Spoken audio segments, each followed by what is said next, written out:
Okay, now in today's class, we move on to factor 3, which is social effectiveness. Why is social effectiveness important? As a military leader, you are all going to be leading a group of soldiers, which means that you should be able to communicate with them, you should be able to work cohesively with them, know about them, their pluses and minuses, their strengths and weaknesses, and also their emotional side of the personality also needs to be taken care of by the leader. That is when social effectiveness comes into use. The first thing is initiative. Initiative is something where you take the lead. You prove your leadership qualities by initiating an action. You are the person who takes the lead in the proposal or the action. Why is initiative required? You'd have seen in the outside world, when you go into the real world, you see, even in your classrooms, you might have observed, your professor asks a question. Although many of you do not have any problem in answering the question, you just hesitate. You just don't want to move, you don't want to take that initiative. However, you will find a few of your friends who raise their hands and then talk. So that is a leadership quality, because anybody who takes the initiative, the rest of the people will follow them. Even in today's class, in the previous recap session, I asked you about the previous class points. Only few of you raised your hands. In that also, somebody raised hand first, somebody raised hand later. Most of you did not raise hands. One reason could be that you are not prepared. The other reason could be that, why should I speak? Let others speak. So this is a passive way of doing things, which is not like a leader. If you want to be a leader, you have to take initiative. And especially for you people, SSB aspirants, it is very important. That's the reason I keep poking you people. I keep prodding you people, asking for any questions, any doubt. Even the introduction which I seek from you whenever you join the class for the first time, it is all meant to create that push in you. You should come out of that comfort zone of not speaking, being a passive member in the group. You will never reach where you want to reach. So taking initiative is very important. You have to take initiative. A leader always takes initiative. Anybody who takes initiative can only become a leader. A person who is passive without initiative becomes a follower. So as I told you, taking first step is the essence of initiative. You have to be proactive. How is that important? Only if you are proactive, you will be able to sense the opportunity and then raise your hand. So those who raised their hands today and talked about the previous class, whatever they could summarize, either from their memory or from their notes, they were prepared to do this. They prepared beforehand, before the class. Since I had put a message that you should come prepared, they went through the previous day's notes, previous classes notes. Even if they didn't remember, they brushed up their knowledge a little bit and they were ready to talk. That is why whenever I told who's ready to talk, immediately hands go up, because those guys are proactive. So without this proactiveness, you can't take initiative. Acting first in a new situation. Of course, this is one step ahead of that. You are already in a classroom, your lecturer, professor asks a question, you raise your hand. Okay, initiative. Even in my class, those old students who are there, they do raise the hand and take initiative. Now for a leader, taking initiative in a new situation becomes very important. For example, you are traveling by motorcycle on the road. Suddenly there is a sort of an accident in front of you. As a leader, you have to take the initiative. You have to see what is to be done. Either the traffic should be diverted, you have to give the first aid to the person in case somebody is injured, or if it is just normal issue and it's just blocking the traffic, you can help those people involved in that accident to move out of that place, go to the roadside so that the traffic is restored. So if you take initiative and do it, you are a leader. If you think, oh, it's not my job, let the police come, I will call the ambulance, I will do this, that. Of course, you need to call the ambulance, but only after you take the initiative. You have to go and see if somebody is injured. So, in a new situation, a leader always takes initiative, because in a military situation, when you are serving as a uniformed officer, situations may not come from your textbook. We always keep saying there are 8 cardinal directions plus 1 above and 1 below. So total 10 directions. If we plan to expect or defend an attack which comes from all these 10 directions, you think you are safe. But what really happens is the enemy will come from the 11th direction or the 12th. This is how the real life situation presents itself in front of a military leader. You have to expect the unexpected. Only then you will be able to act in a new situation. Yeah, somebody raised hand. Sir, Yeah, what is it? sir, raise the hand because in last class we have discussed only up to factor 2 social adjustment and in that social adaptability, sir. Okay, We didn't fine. discuss cooperation and sense of responsibility. Okay, fine. Last class was day before yesterday. Okay, no worries. I'll cover that after I finish that. Let me finish this one since we have taken it up. Finish factor 3 and then go back to that. Okay? Yes, sir. Yeah, okay. So then what were you doing when I started? Sir, I didn't want to interrupt, sir. Okay, So I fine. didn't. Okay, good. We'll finish this and go back to that, okay? Yeah. So acting first in new situation is a leadership quality which is part of the social effectiveness. Prompt response in emergency. So this goes without saying. In case there is an emergency that is there that you notice, you have to take action to immediately attend to that emergency, try to mitigate that problem. Then acting in right direction. This is very important. When we take initiative, we have to be aware whether you are taking the initiative in the right direction, whether it's the right thing to do or wrong thing to do. So that is very important. You take an initiative, like say there is a fight between you and a friend. Okay. So after the fight, you go with a bad, foul mood and you meet another friend on the way. So then that friend asks you, what happened? So you say, okay, I had a fight with such and such a person and I'm in a foul mood. So there are two options which your new friend has. Either, okay, he fought with you, don't worry, I'll go and break his face. So that is initiative. The other possibility is that, okay, it's okay, you guys had a fight, it's okay, I'll speak to him also, you guys don't worry, these things are common. You forget all that and become friends again. So acting in right direction is what the second option was. Taking initiative for the friend is fine, but you initiate this action in the wrong method, that is breaking somebody's face. So that is acting in wrong direction. So when you take initiative, you have to think about the consequences. You have to think about the right and wrong of that decision. You have to be careful about that. Right. This I've already told you. Action towards positive outcome. So whatever initiative you take, it should result in a positive outcome. Then only it has got some value.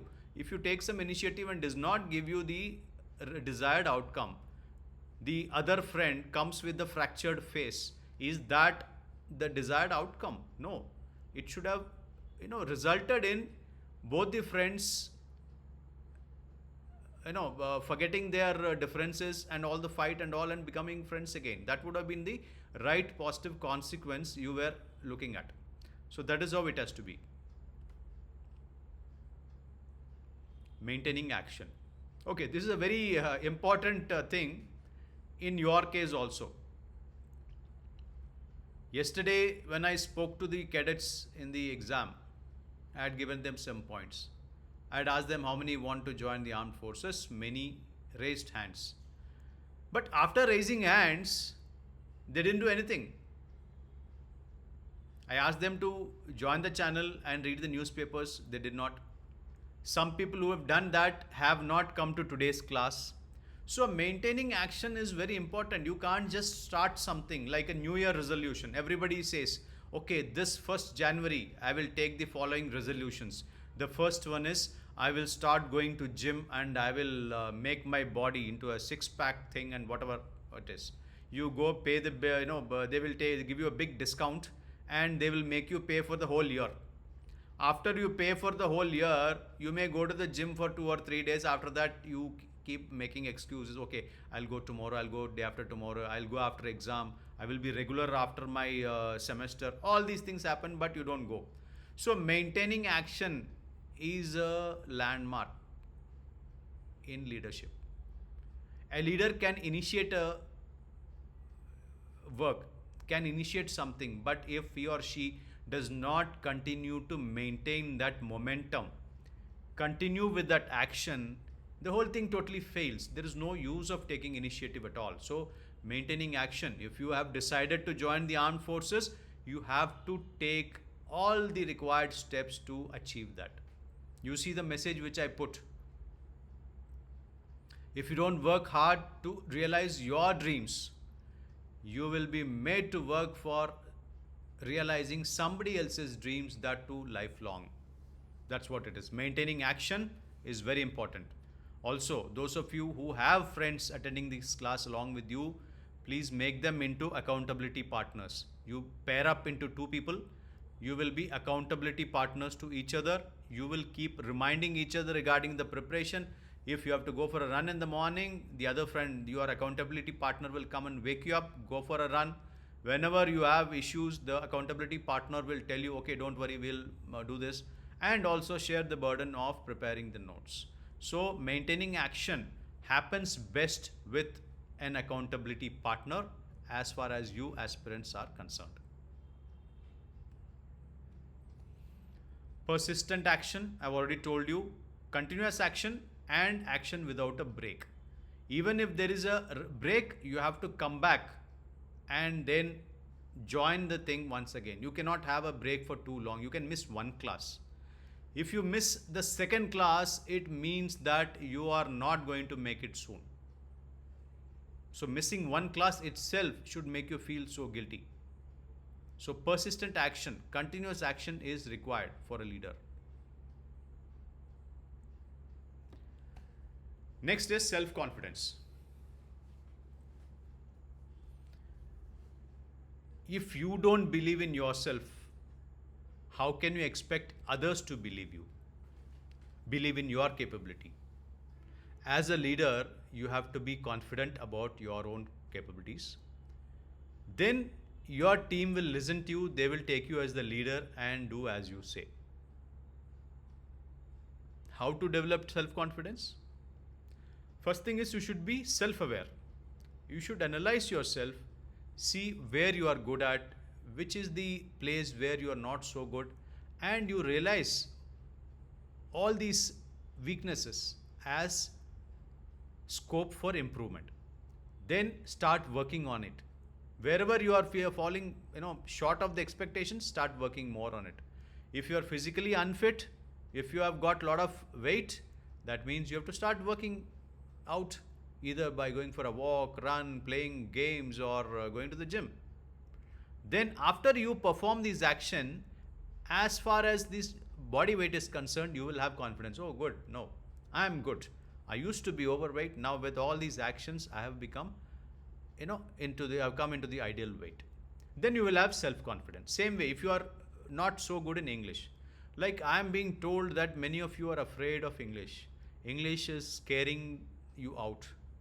English is a very simple language. Only thing is you have to start practicing. You have to start practicing. English will be within your reach in 1 month's time. So remember that. So when you start working towards these gaps in your personality, your self-confidence will automatically increase. So your ability should be your strength. You should believe that you can do it. So if you have faith in your ability, you can definitely achieve it. Next is speed of decision. There are people in our class, when I ask the question, they know the answer, but they are waiting. Should I raise the hand? Should I raise the hand first? What will happen if I raise the hand first? Will others laugh at me? Will others talk about me that this guy or a girl is very, very, proactive? Sometimes even when people praise you, you feel uncomfortable. So you keep postponing the decision. So what happens is somebody else raises the hand and that person gets his or her mind cleared. So decision has to happen quickly, because in military terms, when you have a problem, that problem comes with the timeline. There is a clock ticking, there is a stopwatch ticking. So unless you decide, unless you take a decision what to do next, you will be too late. So speed of decision is very, very important for a military leader. Right? Quickness, we already talked about it. Quick decisions. Appropriateness, yes. You can take a quick decision, but you cannot take an irrelevant decision. If there is an accident which has happened in front of you, you can decide to stop the traffic, give first aid, call the ambulance or something. The moment you see the accident, if you decide to run away, because you have to give a quick decision, okay, let me run away, turn your bike back and you run away. So what is that? Yes, it is a quick decision, but it's not an appropriate decision. So you have to take a appropriate, relevant decision where whichever problem you see, you should make your sincere efforts to solve that problem. That is like a leader. Next is ability to influence the group. Now this comes as serial 11 after all the initial OLQs. Because if you have the ability to influence yourself, if you have the ability to motivate yourself, only then you will be able to influence a group. Why should you influence a group? Because you are a leader, a military leader. As a lieutenant, you will have around 30-40 soldiers under you. They are waiting for your orders. They are looking at your plans. They are getting ready for the operation. So unless your plan is sound, unless your plan is effective, they are not going to believe in your capabilities. Because as a lieutenant, you have got just a few months of service to a few years of service. However, the soldiers who are there under you would be experienced many, many years. They're all experienced people. You are the new kid in the block. So if you have to influence somebody, the men under you who are much more knowledgeable and have got a lot of experience, you have to be very good in that. For which your communication should be good. Your analysis of the problem should be good. Application of the solution, usage of the resources, everything should be of very high order. Only then you will be able to influence the group. Now, influencing the group has got one more requirement. They should do it willingly. You give a decision or an operational plan which the Jawans know that is not the correct plan. Will they do it willingly? No, they will just obey orders. Just because you gave the order, they're going to obey you. But heart of heart, they know that this plan is faulty and we may have problems. So a leader has to convince his men and influence their thought process so that they do the task which is ordered by you willingly. They should do it willingly. That's the most important point. Willing efforts. Underline this, willing efforts. Next is liveliness. This goes without saying. A leader cannot be a person who is always stone faced. A leader cannot be a person who does not have any humor. Because, a military leader is always dealing with stressful situations. His men are also under stress. If he creates more stress, the effectiveness of the group will go down. So you have to release your stress. You have to manage your stress. For that, the liveliness of a leader is very important. I'll give you an example. This is about Indian Military Academy. I'm sure it's being followed in other academies as well. In Indian Military Academy, passing out happens every 6 months. The passing out parade is the most important event which every cadet looks forward. The senior cadets, they look forward to that because that is when they will be proving to themselves as well as the world that they are capable leaders. They'll be passing out of the Chetwood building. They'll be wearing 2 stars on their shoulders and become officers. So they are looking forward to it. The junior terms, yes, whether they have the same enthusiasm like their seniors that the passing out is going to happen, that may or may not be there, but the juniors are so happy because immediately after passing out parade, you will get a midterm break, you will be going home. So they are also looking forward to it. So for 1 month before the passing out parade, we practice day and night, and there is no record of how much sleep you got, how much food you ate, or how much water you drank. It is so busy. For 1 full month you're working day and night, and the stress builds up.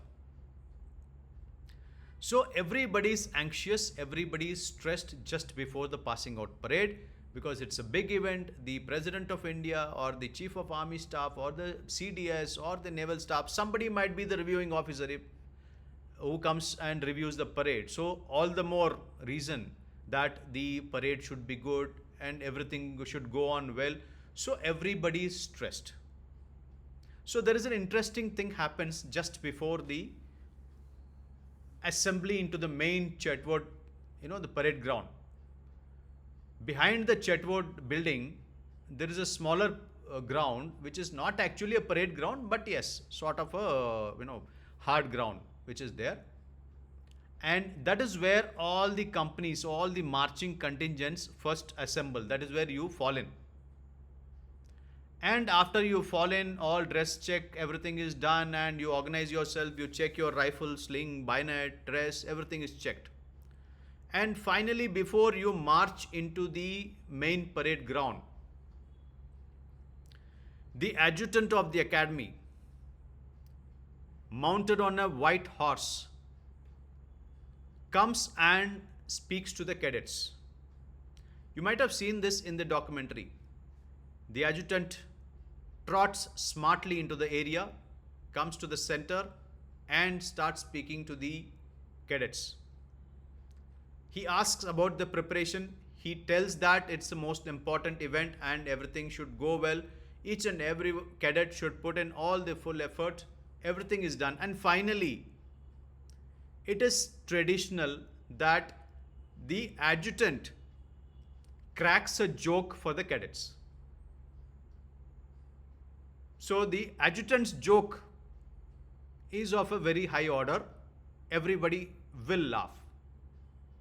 So the adjutant comes prepared with a joke, and in front of the cadets, just before the passing out parade actually starts, he cracks a joke. Everybody laughs. So what happens is the stress, the anxiousness, everything goes down, and for a moment everybody is happy and laughing, and you are facing the situation in that happy mood. So this is the liveliness a leader possesses. A leader cannot be always stressed, cannot be always crying, oh my God, I don't have this resource, I'm falling short of men, I'm falling short of ammunition, what will I do? All these things. A leader cannot do that. Even if so many problems are there, the leader has to appear lively and he or she has to interact in a very lively manner with the cadets, with the soldiers. So liveliness is a very important factor. Cheerfulness, you have to be always cheerful. I'm sure all you cadets, whenever I meet you people, I find you all very cheerful. That's a very nice sign. A leader is always supposed to maintain a cheerful attitude. Energetic, yes. In army, the officer, when he goes to the regiment, goes to the unit for the first time after commissioning, when you join your own unit, we also call it regiment, we also call it a Paltan. So when you go to your own unit, the first few things that happen are BPET, PPET, firing and obstacle course. Because the unit wants to see if the young leader who has just joined is capable. And in BPET, as officers, we are told that we have to be better than our men. In BPET, you carry a weapon, you carry ammunition, you have a backpack, you carry 1 liter of water, and you run 5 kilometers. You have to finish that in 25 minutes. It's the excellent time. This is the target. The men who have been running it all through their life obviously will be better than you. However, as a lieutenant who has just joined the regiment, you cannot let the officer cadre down. You have to be super performing person. So every young officer has it in its mind that I will run better than my Jawans. So it always happens that the young officer prepares well for that, quite energetic he or she is, and runs that initial BPT in such a manner that the whole unit watches and says, yes, this new lieutenant is good to command us. Because proving your worth in front of your men is very important, and for which good energy levels are required. Good energy levels come from eating healthy food, sleeping adequately, and working out well. It will keep you energetic. Even if one of these three is not very good, your energy levels are going to suffer. So please keep yourself energetic. As aspirants, as people who are preparing, please follow this routine. You have to eat nutritious healthy food, not junk, sleep well, and at the same time work out well. Go for a run, do some push-ups, go to a gym, whatever you want. You have to sweat every morning. I don't subscribe to the idea of doing gym at night, sir. I don't get time in the morning. I go to gym at 10 p.m. Or maybe there are people like in IT, I've seen people working out in the gym at 1 o'clock in the midnight or early morning, you can say. It is not a good habit. Exercises have to happen in the morning when the body is fully rested and there is a lot of oxygen available in the air. You need to work out and sweat out. So please be careful about your energy levels. Okay, this is now factor 4. We will have factor 4 later, before which we will have a question and answer session, and then we'll see the points that have been missed out in the beginning.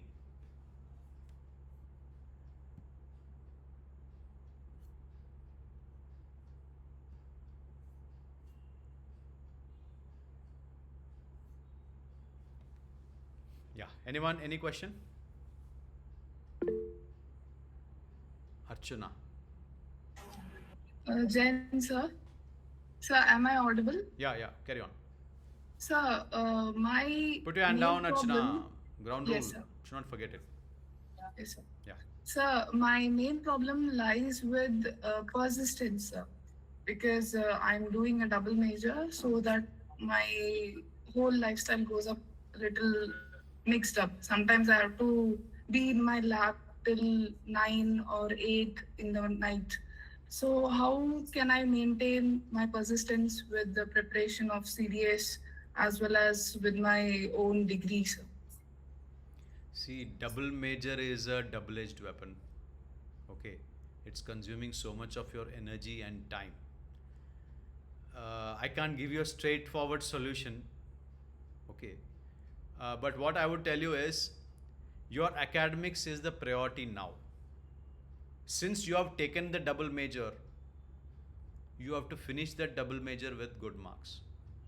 Without that, preparing for SSB, civil service, whatever, it doesn't make any meaning, because there are a lot of restrictions coming in. You must be hearing that the cutoff marks for your SSB call is getting increased because of stiff competition. So it is better that you finish your major responsibility, that is your degree, with very high marks, and then prepare for CDS. Or the other option is, instead of keeping unachievable targets, you have a double major, you are in the lab till 8 or 9 at night, and still you have a target of spending 2 hours for CDS or SSB interview. It's not practical. So have only achievable goals. You can decide today, okay, tomorrow I'll become a IAS officer. Is it achievable? No. So pragmatic analysis of the available time and devote some time for that. I don't mind if you devote half an hour for CDS preparation. That is fine. But you have to be consistent. Even if you have just 10 minutes for CDS every day, even that is fine, but you have to be consistent. For those boys who have paid the 1 year's gym fees and you have not gone for too many days, the best tip is, you don't feel like going to the gym? No problem. Don't do gym, but go there. Just don't do anything. You don't feel like doing today, right? So just go there, don't do anything, and come back. That's fine. It is better than not going at all. Not going at all is a vicious circle. Once you start doing it once, your body will start getting that comfort, and it will, ask you to do it again tomorrow. Today you miss, no, I want to sleep a little bit more. Tomorrow, okay, one more day, what's going to happen? I'll go tomorrow. So that way, 1, 2, 3, it builds up and months together, and finally you don't go to the gym at all for the whole year. So whenever you have less time, whenever you are not having that mood, you don't want to go, just don't do the activity, you go there. Same with CDS preparation. You have come back from your lab, you had a double, event. You're so tired, you don't want to do anything, you are so tired. You don't want to study for CDS. What you do is, you say, okay, I will just go through the syllabus for 10 minutes only. Put a time, this thing, stopwatch. Force yourself not to study beyond 10 minutes. Okay, only 10 minutes, only 2 questions, one question. Just do that much. But you have to do. Never miss it. You understand? That is the technique to beat your mind, because your mind is also always working against your wish. Your mind and body are always comfort seeking. They are always thinking, how do I take a shortcut? For that, to cheat your mind, which does not allow you to work continuously, what you need to do is to say, okay, I'm not going to do it, I'll just go there. So you don't feel like doing the gym, just go to the gym, don't do anything, sit, watch, say hello to your other gym partners and come back. That is fine. The moment you stop yourself from doing it, you are getting into that vicious circle that will, tempt you more towards that. The other thing is, like, I'm sure all of you have this problem. When you want to get up in the morning, you feel so sleepy that you tell yourself, okay, 5 more minutes. And that 5 more minutes, finally, it becomes 1 hour. When you really wake up, you see, okay, I've slept for 1 hour. Your mind is again working against your wish. It does not allow you to do what you want. It is seeking comfort.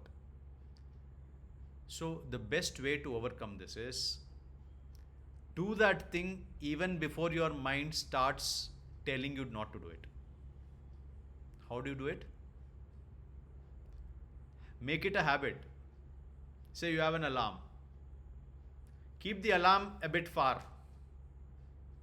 Don't keep it next to your bed. Keep it on a table which is slightly away. Let the alarm ring. So as soon as the alarm rings, you wake up.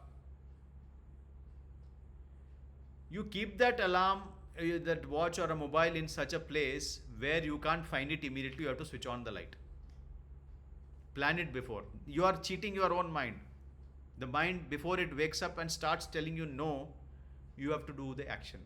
I have done it. It's all from my practical experience. I keep the mobile at a distance and I keep it at a place where it is not easily, I cannot easily touch it. I put it upside down so that the light will attract me. I'll walk. So I will be forced to switch on the light to see the mobile, to put it off. So what happens is, you've got out, you walked a few steps, you've switched on the light.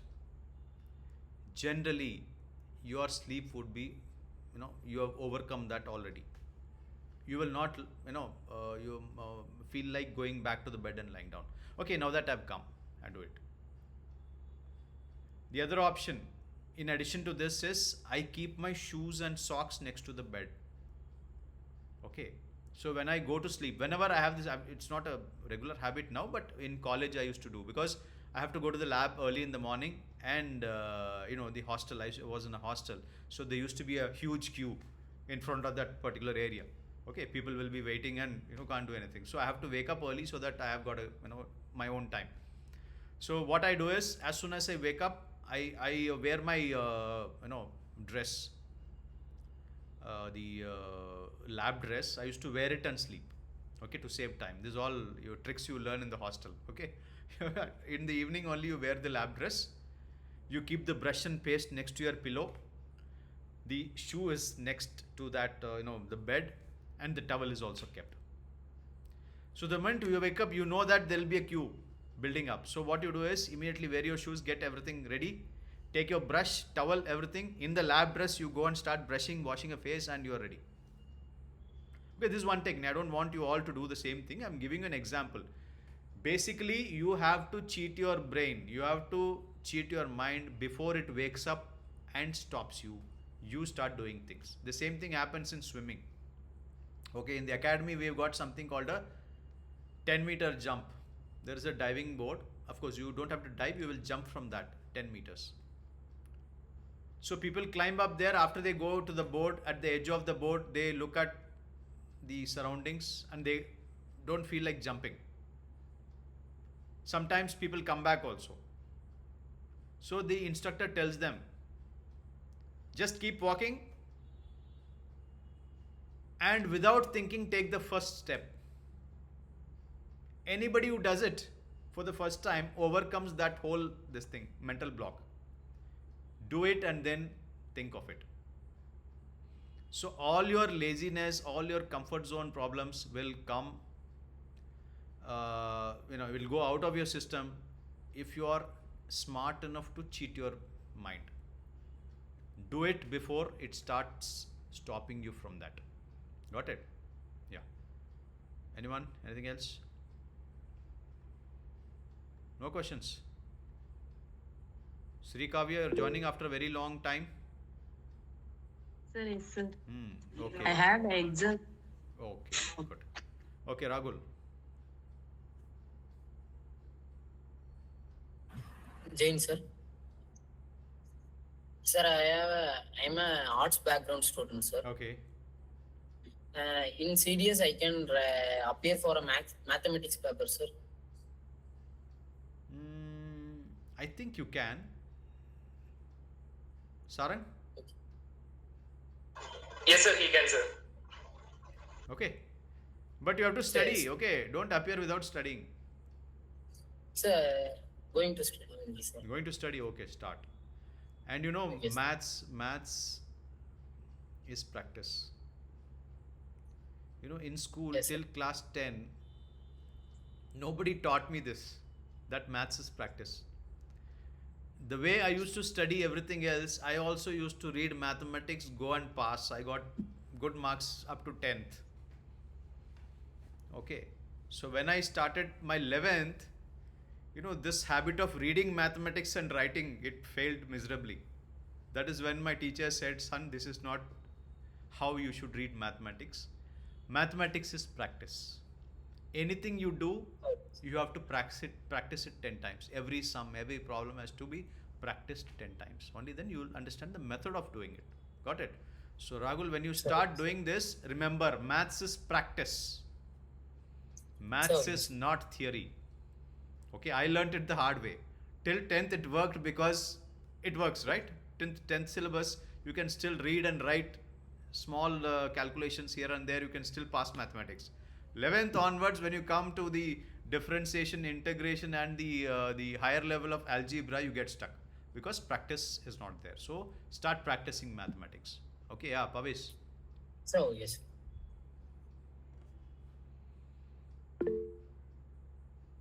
Put your hand down.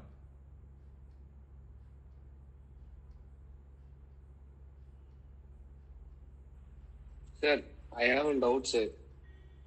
Sir, how we can cover 5 kilometers in 25 minutes, sir? We have any certain workouts or anything else? That will be taught to you in IMA. Don't worry. You don't have to prepare for that. Now you prepare to complete all the 10 obstacles which are there in the SSB. Okay. Okay, sir. There are people who run that in 19 minutes also. Okay. For your information. Okay, sir. Yes, sir. 25 minutes that is means- excellent. BPET 25 minutes is excellent. There are people who run BPET in 19 minutes also. So that means without the battle load, we need to cover the 5 kilometers within 15 to 20 minutes, sir. Yeah, that calculation you can do. I don't want to do mental mathematics now. You calculate and try and let me know if it works. Okay. Yes, sir. Okay. Yeah. That's all, or you have anything more to ask? So that's all, sir. Okay, don't worry. We'll teach everything. When you come to the academy, you will learn everything. That is what is the academy meant for, right? See, a lot of Yes, sir. people say army training is tough. It is very difficult. This, that, and a lot of negative things keep going on. Yes, it is tough. I don't say it is easy, but it is a very scientifically designed system where you will be told how to run. Okay, you are very correct in asking this question. Sir, is it humanly possible to run 5 kilometers in 25 minutes with the battle load? It is impossible for normal people outside. But it is made possible in the academy because that is what we teach you there. We tone up your body. We tell you which exercise to do, which muscle needs to be developed. We give you such rich food. You can't believe the amount of food you get. I've told in one of my earlier classes, how many eggs are authorized for a cadet every day? Just eggs. You talk about other things also. There's a big list of food that is authorized to each of us when we are in the academy. Okay, we are authorized 9 eggs per day. Okay. Not only this, 9 eggs, I think about 20 to 50 grams butter, chicken, mutton, fish, rice, vegetables, everything all put together. Even after eating all this, we feel hungry. A cadet in academy is always hungry because even these 9 eggs, if you eat, you still feel hungry because your schedule increases your metabolism so much that you digest everything. Okay, that is how life is in the academy. Have you attended the attachment camp in IMA or OTA? You didn't go.